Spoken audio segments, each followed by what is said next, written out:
Hello and welcome to another episode of Virtual Legality. I'm your host, Richard Hoeg, managing member of the Hoeg Law Business Law Firm of Northville, Michigan. And if you've been following along with us in the saga of Microsoft's $70 billion acquisition of Activision Blizzard, then you know that we've covered it from a number of different angles. The price, the terms of the merger agreement, how this was all affected by Phil Spencer's commentary and Activision Blizzard's, let's call them troubles, in 2021. And we've incorporated that all in a playlist here on the channel. This will be the fourth video on that playlist, but one of the questions that was unanswerable, and frankly, that we here at Virtual Legality had assumed would be handled in a similar way to the way that Microsoft had handled its ZeniMax transaction, was what would happen with some of Activision's biggest properties. Most specifically, one of the biggest properties in video gaming being, of course, Call of Duty.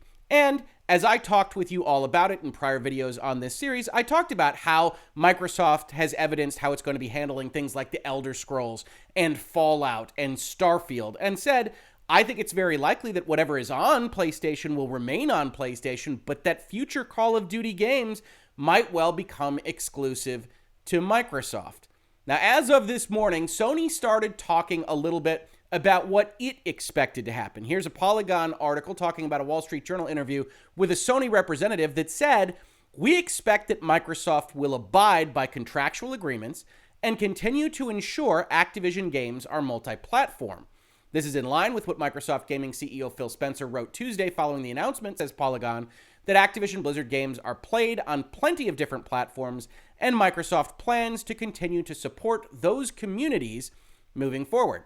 In fact, in a video we put out earlier today, we noted that Activision Blizzard had filed a few documents with the SEC that talked about the fact that they intended to honor all existing commitments and that they would be in contact if anyone had any questions with their business partners, but that they will honor all existing commitments both pre and post-closing of the transaction. So much like the ZeniMax deal, it was anticipated that whatever contractual commitments existed, whether that was exclusive betas or materials that Sony would have agreed to with Activision for Call of Duty or otherwise, Microsoft didn't intend to breach any of their contractual commitments after they purchased this company, which is great.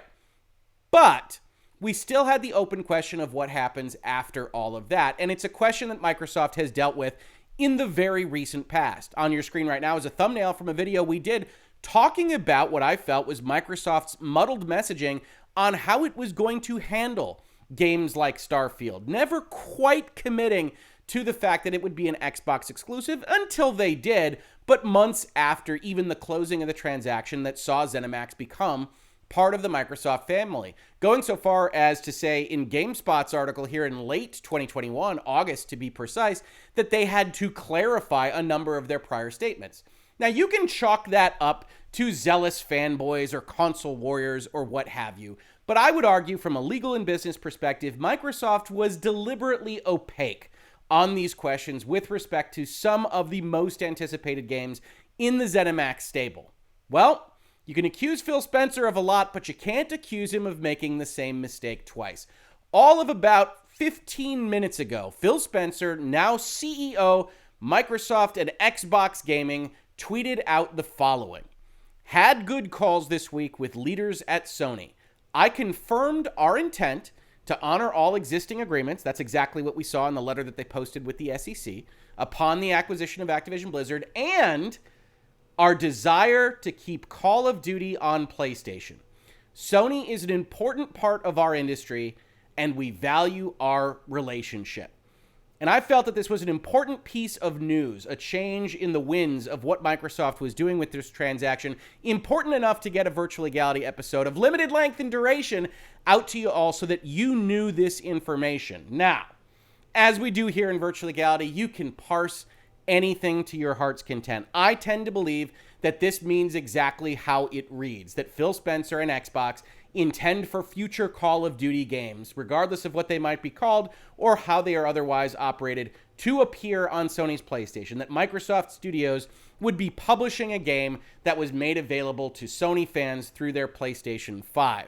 You can, however, instead parse this out a little bit more narrowly and suggest that what this really says is, one, that Microsoft has a desire to keep it on PlayStation, but not a commitment.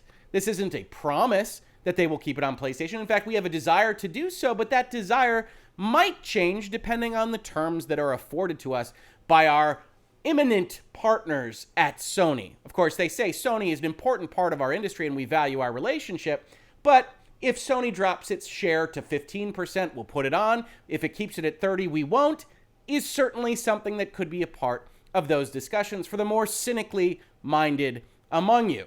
The other aspect of this that you could cynically read if you chose to do so was, instead of thinking that future Call of Duty games, Vanguard 2, or whatever it might look like, will come out on the PlayStation, that all this really is a commitment that Warzone will stay on the PlayStation. We saw something along these lines when Microsoft bought Minecraft, kept it on all the places that it was otherwise available, but certain aspects of Minecraft IP didn't necessarily make its way to every platform. So if you wanted to look at this and think Phil Spencer is lying to you, you could. You could say, well, he wants the credit for keeping Call of Duty on PlayStation, but realistically, this is just about Warzone, and it isn't even a commitment, it's just a desire to keep it on the PlayStation platform. I am not as cynical as that. I don't think that you go out in the current environment with the FTC and the DOJ rattling sabers. I might do a video very soon in this playlist about how those agencies and various Congress people are really suggesting that they want to take a close look at this transaction in the very near future.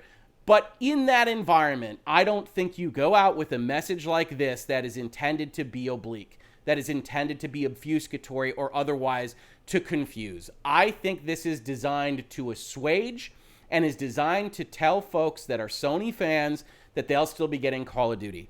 Now, you might ask the question, why? What makes Call of Duty different from what ZeniMax is putting out, from the Elder Scrolls, from Starfield, and what have you? And I think the answer to that is in the type of games that they are. Call of Duty has an enormous audience, a lot of which is often called casual, which I feel is a little bit derogatory, but certainly that plays Call of Duty and maybe almost nothing else. And that exists in a multiplayer landscape that gets a great deal of benefit from having more and more people playing it and having that zeitgeist mentality for a game of its type.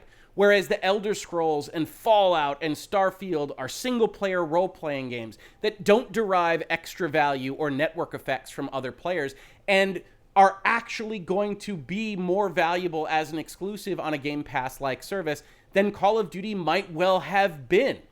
The other aspect of this, of course, is that it provides a certain amount of logistical and experimental data that Microsoft and Xbox is now going to be able to use. After this deal is consummated, they are going to be able to value the increase in Game Pass subscriptions and user engagement for keeping something like the Elder Scrolls or Starfield solely on that service and in that Xbox ecosystem, as opposed to a Call of Duty product that is likely to appear on Game Pass, but which will also be sold at its rival competing platform. And in fact, if that is the case, you get almost an A/B test kind of mentality that says, does this work? Is the Elder Scrolls driving enough user engagement to Game Pass to make it make sense? Or should we also be selling it through another platform like PlayStation or through cloud services on the Switch?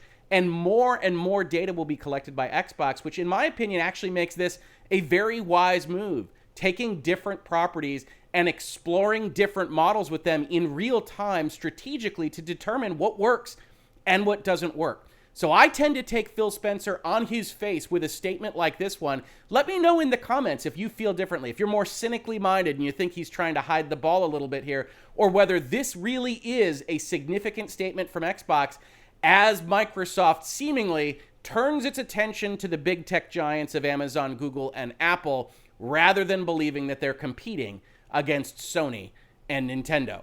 This has been a short-form Virtual Legality episode for today. If you like this, if you like talking about the business and law of technology, video games, and more, please consider supporting the channel at Patreon or otherwise as listed below. Otherwise, just subscribing and telling your friends that we're here, revealing these videos to others that don't know of their existence. Every single little bit helps. If you caught this on YouTube, thank you so much for watching. And if you listen to it as a podcast, thank you so much for listening. And I will catch you on the very next episode of Virtual Legality. Virtual Legality is a YouTube video series with audio podcast versions presented as commentary and for education and entertainment purposes only. It does not constitute legal advice and does not create an attorney-client relationship. If you have legal questions about the topics discussed, please consult your own legal counsel.